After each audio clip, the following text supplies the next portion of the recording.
Admin, and at the break we were getting a few questions about things, so I'll be definitely talking about textbooks as we get to them. So subject overview. This is a really important topic. This introduction underpins the entire semester. As much as that may be cliche with a lot of things, it is very much true.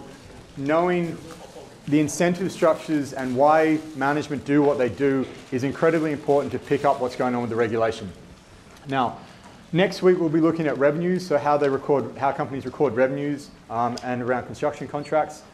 The block after that is looking at different types of asset accounting. So for inventory, for property, plant and equipment, intangible assets, exploration assets, agricultural assets.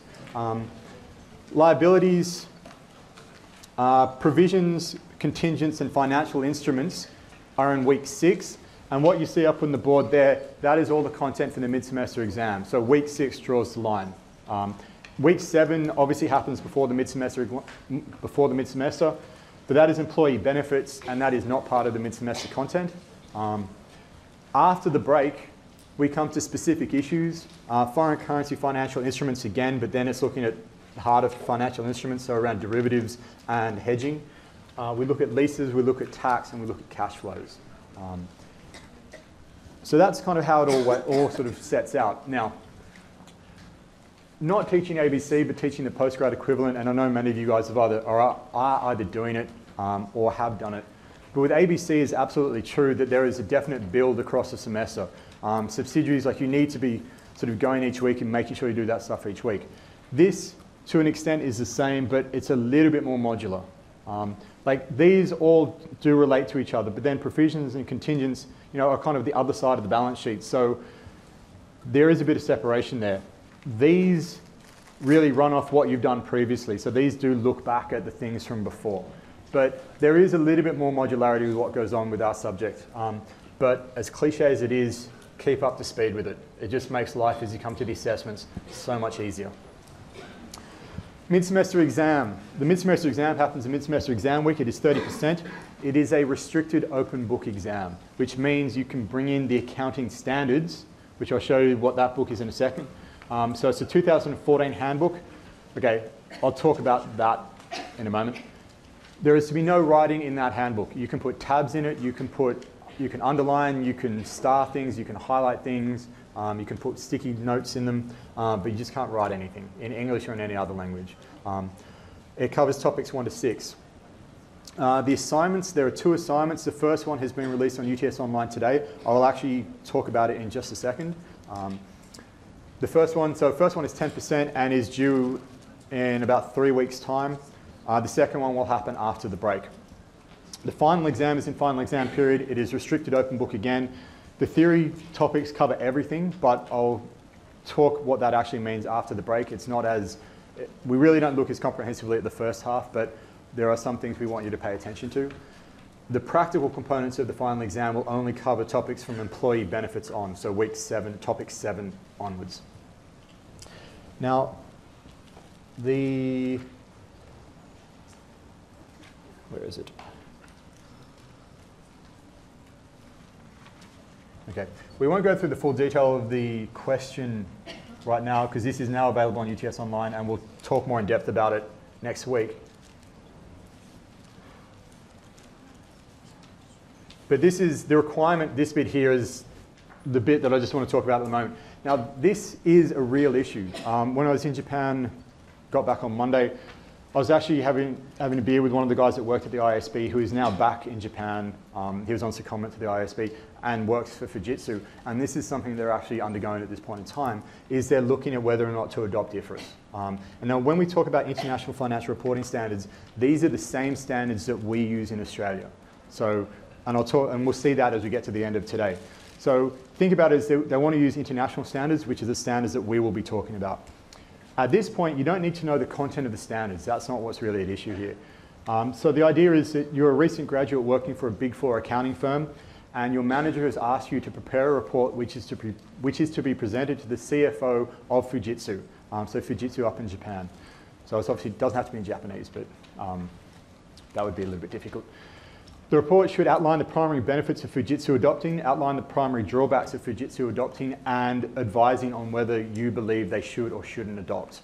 So that is the question that we have posed to you guys. There are sources which are useful to go and have a look at.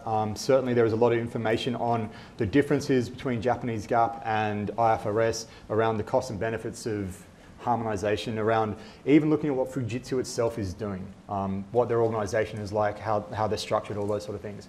So have a look at that, and we will come back and talk about that in a little bit more detail next week. But as I said, it's due on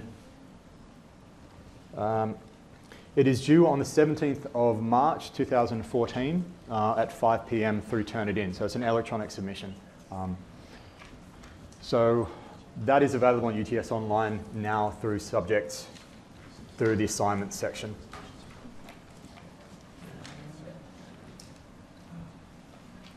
Cool. Okay, so the questions everyone's got is what textbook to use. There are two textbooks. One is on the right-hand side is the Financial Reporting Handbook. What that is the actual standards themselves. These are the rules and requirements that we will be looking at. When we talk about what can get taken into the exam, it's that book that we're talking about.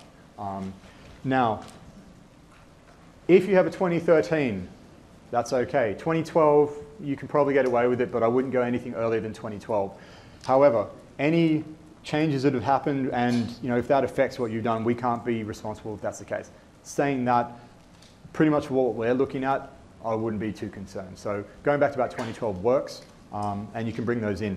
If you're buying secondhand, if you're using from the library, make sure you remember that thing about no writing in it, because even if it wasn't you who wrote in it, you're the one who's going to get pinged for it. So make sure it's clean. If you've got concerns, come and show me and talk to me about it. The textbook is where all the questions and all the readings come from. What is the textbook for us? And this should be available in the co-op, although I did have an email saying they couldn't find it. It won't be available anywhere else because it's a new textbook and it's a custom for UTS. So it won't be available generally through any other sources at this point in time. It is exactly the same. Does anyone, actually, because I was too lazy to carry one up because I'd have to carry it back. Does anyone have a copy of the 7th edition with the red cover with them right at the moment? Like, did anyone bring it? No? Actually, if you have, that would be much appreciated because you can just hold it up. This one. Oh, no, do you have a copy of that one? Yeah. Okay, that's cool. No, I think I might have, see? This one? Yeah, cool. Okay. Sorry, that's the one, oh, it's not on a different page. Calm down. Okay, that's the textbook that was used last year. Now, there is absolutely no, we don't care if you use that textbook or the other textbook that I just showed you. The only difference being is that the textbook that we've got, the blue covered one, has literally had just chapters removed. That's all the chapters that we don't use has been removed from it. So if you buy this textbook, it is absolutely fine. The page numbers refer to everything exactly the same as the new one. That one new was about 150 or so. The other one new is about 90, or sorry, about 95. So that's the only difference.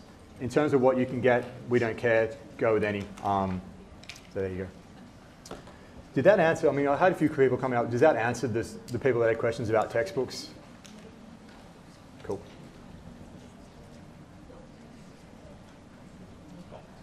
Come on. All right. So resourcing for the subject. There's the introduction to the topic, which is what we're doing at the moment. Oh, sorry, lectures at the moment. Tutorials help with the tutorial material. That tutorial material, answers and solution are all available up on UTS Online. Go nuts with them. UTS Online, we do put up regular announcements. That's where the subject material goes. The lectures are audio recorded and they are placed up there. They'll probably go up Mondays, but they will go up there. There are going to be some screencasts and multimedia things which go up. In terms of support, UTS Online, if you use a discussion board, we will be checking it. So if you've got questions, please ask. I will be talking, we have a volunteer from UPass, which I'll just bring up in a second while I finish the rest of this off. Email, if you have any personal issues or just things you don't want to talk about on a public forum, please email me. Consultation times are weekly, just keep an eye out for when they are. There are drop-in classes which start from next week, and the drop-in classes for next week will be covering basic debits and credits, and net present value calculations. You have quizzes this week looking at basic debits and credits. Yes? Tutorials start this week or next week? This week. This week? Yep. Tutorials start this week. If the drop-ins start next week, and the drop-in classes is just me there for a couple of hours and just talking about just issues that you guys have. So if you guys have questions about anything and want to talk to me in person about it, just come along to those. But as I said, next week we'll be looking at debits and credits and present value calculations, because there is a bit of present value calculating going on in this subject. Extras. We are on Facebook, we are on Twitter. We do put information about like the Accomplish Awards, anything that we come across which is relevant reading, which you guys may find useful. It is not mandatory. If you completely ignore it, you're not going to fail the subject. You can still get really good marks, but we think it provides some context to what we're doing. The lectures will also be video recorded, just the screen, not me. But they will be going up on YouTube if you really want to spend another 2 hours listening to it all over again. But there are also smaller technical videos up there covering sections of the course as well as sections of ABC. So if you want some extra assistance, that's up there.